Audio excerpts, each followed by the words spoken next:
Good morning, grandkids. One of the few times that I don't watch the video back before I post it, something went wrong at the end and it cut off just before I read the introduction in the cookbook. Sorry about that. One of the subs told me. So here is, I do want to read you the introduction. So this will be part 2. I need to be an adventurer. Oh, you've heard that story already. It's remarkable how familiar tales can become something fresh. Sorry, kids. With just a little tweaking. Recipes are much the same. They can be gathered as one travels, then adapted to suit the season, location, or what's available in your home larder. It's early morning and I don't have no voice. When it comes to selecting your ingredients, it's important to be a little flexible. These recipes are reflective of the basic recipes found across Skyrim, Morrowind, and the whole of Tamriel, but should in no way be constrictive. If a recipe calls for chicken eggs, but all you have are a couple of thrush eggs, use those without fear. Similarly, a single guama egg is roughly equivalent to about 4 good-sized chicken eggs. But all you have, chicken eggs. If you have been cursed with the inability to eat wheat by some malicious rogue mage, an all-purpose gluten-free flour substitute can be used in most of the recipes in this collection. For a more comprehensive list of dietary qualifications, see the list in the appendix. If certain herbs are unavailable where you are, simple substitutions can be easily made. Sage, for example, is a very good stand-in for elf's ear. And cranberries provide much the same color and tart flavor as true snowberries. These substitutions will not provide you with the various physical and magical buffs as their original counterparts would, but they will nevertheless give you an approximation of the flavors of Tamriel.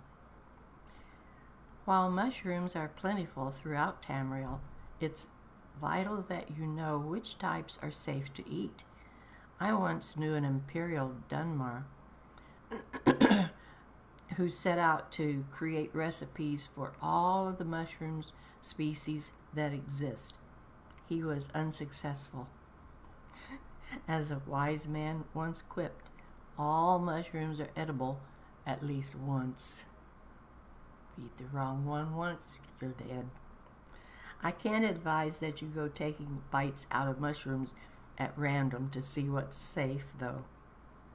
In the meantime, a common button mushroom will serve until you become an expert on Tamriel's numerous mushroom varieties and their assorted side effects. When it comes to meats, there are a few ways to go. You can smoke it, salt it, cook it, preserve it with ice wraith teeth, or eat it raw. The Bosmer wood elves are particularly known for their meat-heavy diet, making a meal of just about anything that crosses their path, and I mean anything. For those with a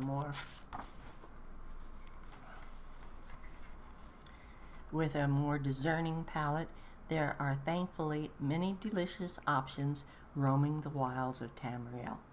Venison, mammoth, goat, rabbit, the elusive pheasant, and even the little domestic chicken, provided it doesn't belong to someone else, don't kill the chicken, are all delectable. In a pinch, even cave bear can be roasted up over a campfire, but I hear it can be a little greasy. Similarly, the rivers and coastlines are teeming with edibles just waiting to be caught. Salmon, Nordic barnacles. I didn't know you could eat barnacles. Where am I? Pearl oysters, clams, slaughter fish, and many more. Some say only a Nord can work the soil in Skyrim, but many other races have also made it home in the chilliest region of Tamriel. Using a combination of ingenuity and their sheer stubbornness, they have adapted some of the favorite recipes from their homelands to suit the ingredients of Skyrim. None are more able to adapt than the Khajiit, who are a roving people by nature and often carry with them a wild assortment of spices and seasonings. A meal by their campfire is an opportunity not to be missed. In short, the foods of Tamriel are what you make them.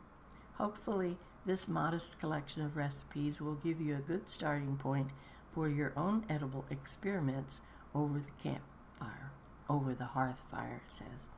Watch the skies, Traveler. I wish you good eating. And this is all written by Chelsea Monroe Cassell, or Castle. I don't know which way to pronounce it, but her writing is just wonderful all through the book. So, and I probably showed you some pictures of various pages that I'm allowed to show, but I'm not going to re-show them because I'm running out of time. There's somewhere I have to go. But I had that ended so abruptly just as I was getting ready to read this, so I thought I'd come back and read it and post it as quick as I could, and hope you get it. So I'll talk to you later, grandkids, and that's all for now. Bye-bye.